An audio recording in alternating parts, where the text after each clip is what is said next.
Femme let là. Ça n'est qu'à de ce moment. T'as écouté qui nous rejoue nous bila. Parce que tu sens la merde à des kilomètres. Alioune abuse franchement, mais quel homme irresponsable. Il continue à voir Yaye sans gêne, à lui couvrir de cadeaux même, hein, malgré les soupçons de sa femme. Bonjour à tous et bienvenue sur Yeri TV, je m'appelle Sylvia et sur cette chaîne, je fais des revues et des analyses de films et séries afro. Donc si c'est quelque chose qui t'intéresse, abonne-toi et active la cloche pour ne pas rater la prochaine revue. Vraiment désolée pour ma voix les gars, c'est la période, c'est l'hiver, tout le monde catch a cold en ce moment et comme d'habitude, comme chaque hiver, je ne suis pas épargnée, surtout lorsqu'on a une fille de 5 ans qui va à l'école. Voilà, elle nous ramène tout à la maison. Pour se faire pardonner, Alioune est allé voir Yaye et lui a offert des bijoux en or.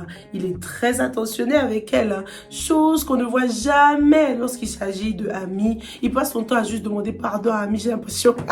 Mais lui offrir des cadeaux, lui faire des surprises, on n'a pas vu ça pour l'instant. En plus, Ami ne travaille pas, non, si je me trompe pas. Donc, je me demande comment elle arrive à subvenir à ses besoins. C'est vraiment Alioune qui s'occupe d'elle financièrement. Et puis, ça va, son père adoptif est quand même aisé. Donc, je pense qu'elle ne manque de rien. Mais même, un petit geste de la part de ton homme, ça fait quand même du bien. C'était tout de même étrange que ces bijoux n'étaient pas emballés. J'espère que c'est pas un bijou de sa femme qu'il est allé offrir à Yaye. Hein. Si c'est un bijou de Ami qu'il est allé donner à sa maîtresse, là ce sera le high level du disrespect les gars. Alioune ne tient jamais ses promesses, que ce soit envers sa femme ou encore envers sa fille. Son image et sa réputation se dégradent de jour en jour dans son foyer. Heureusement, Ami peut aller souffler un peu chez sa mère. Hein. Ils sont donc allés rendre visite à la famille. Ils étaient très élégants, que ce soit Alioune, bien beau gosse, et Ami très belle dans sa tenue. On remarque donc que chez les parents, il y a également des tensions. Il n'y a pas de mariage parfait. Hein. Nafi est donc rongée par la jalousie, à un point qu'elle ne veut pas du tout que ses enfants sympathisent avec Zainabou. Attends, elle va pas me voler mon mari et mes enfants aussi, hein. C'est sûr, c'est ce qu'elle se dit. Mais franchement, c'est choquant quand on pense que ça fait 20 ans que ça dure. Comment tu peux vivre comme ça dans l'aigreur, la jalousie pendant 20 ans? Ça lui a grave fait mal de voir Ousmane en train de faire des bénédictions avec Zainabou. Mais t'avais qu'à les rejoindre, Nafi. Qu'est-ce qui t'empêchait de les rejoindre? Franchement, une telle jalousie, c'est pas bon pour le cœur. Le pire, c'est que elle se plaint à la mauvaise personne, hein. Bintou, qui attend toujours de jeter de l'huile sur le feu, quoi. Nafi doit tellement avoir hâte que Zainabou reprenne le travail pour qu'elle ne la voit plus aussi souvent dans la maison, pour qu'elle n'occupe plus tant de place. Dans les prochains épisodes, je m'attends à ce que les sorts du marabout commencent à agir. Pour l'instant, tout va bien, mais ça se sent que c'est le calme avant la tempête. Hein. Ils font bien de prier, de faire des bénédictions, parce qu'ils en auront besoin. La suite ne sera pas facile pour le couple Ousmane Zainabou. Nabou l'a enfin dit les gars, c'est enfin sorti de sa bouche.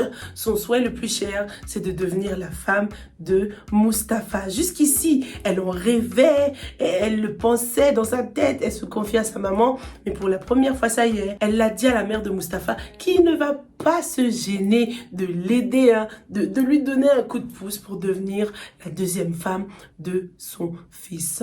En ce qui concerne Anta et Mustapha, ils sont toujours dans leur phase de lune de miel, en train de profiter de leur week-end. C'est beau de les voir ensemble, de les voir se répéter à quel point ils s'aiment. Mais j'ai eu l'impression que Anta allait nous surprendre en fait, parce que lorsqu'elle disait à son mari qu'il faut vraiment qu'il trouve une solution par rapport à leur belle-mère, j'ai eu l'impression que la solution allait venir d'elle au final, que c'est elle qui allait proposer à Mustapha de prendre Nabou comme deuxième femme. Est-ce que Anta, qui jusqu'ici a lutté pour que son mari ne prenne pas une deuxième femme, va finalement succomber par amour et pour le bonheur de son mari? Est-ce qu'une femme est capable de faire ça vraiment? Je sais qu'il y en a qui le font, hein. Ils préfèrent eux-mêmes des fois trouver la deuxième femme pour leur mari au lieu de laisser n'importe qui s'immiscer dans leur foyer. Mais c'est dangereux. En plus, c'est un coup de chance. Hein. Anta ne connaît pas bien Naboo. Pour l'instant, elle fait la timide, la douce.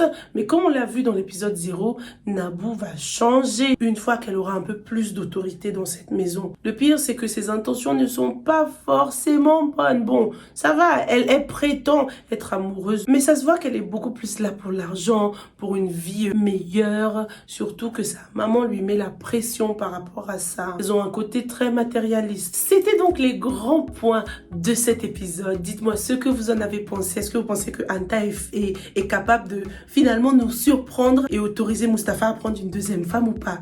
Dites-moi tout et on se retrouve très bientôt dans la prochaine. Stay safe and stay blessed. Bye!